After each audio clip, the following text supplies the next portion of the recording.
Hello, നമുക്കിന്നൊരു pasta recipe തയ്യാറാക്കിയാലോ? അതിനായി ഒരു പാത്രത്തിലേക്ക് 2 ഗ്ലാസ് വെള്ളം ഒഴിക്കുക.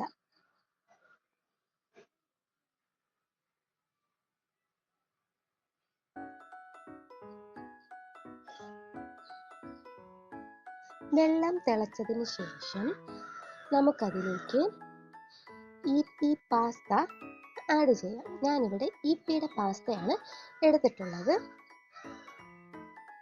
അത് ആഡ് ചെയ്ത ശേഷം അതിലേക്ക് ഈപ്പി മസാല നമുക്ക് ആഡ് ചെയ്യാം.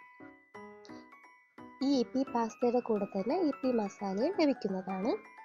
അത് നമ്മൾ ആഡ് ചെയ്തതിന് ശേഷം നമുക്ക് അതിനെ തിളയ്ക്കാൻ അനുവദിക്കാം.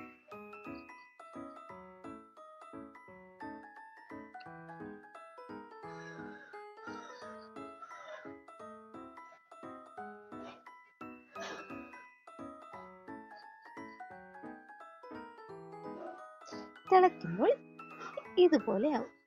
അപ്പോൾ ഏകദേശം ഇവിടെ പാസ്ത റെഡി ആയിട്ടുണ്ട്. നമുക്കതിനെ ആവശ്യമെങ്കിൽ ഇവിടെ ഞാൻ ഉപയോഗിക്കുന്നത് ചീസാണ് ഇവിടെ എടുത്തിട്ടുള്ളത്. ആവശ്യമെങ്കിൽ മാത്രം നമുക്ക് ചീസ് ഉപയോഗിച്ചാൽ മതി. ഇവിടെ ഇപ്പോൾ ചീസ് ഉണ്ടായിരുന്നത് കൊണ്ട് ഞാനിതിൽ ചീസ് ആഡ് ചെയ്തു.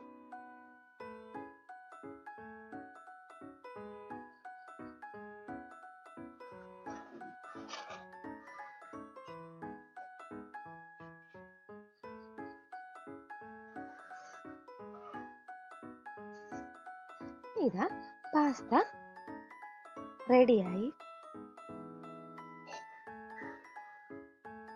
ഇനി നമുക്കിത് കഴിക്കാം.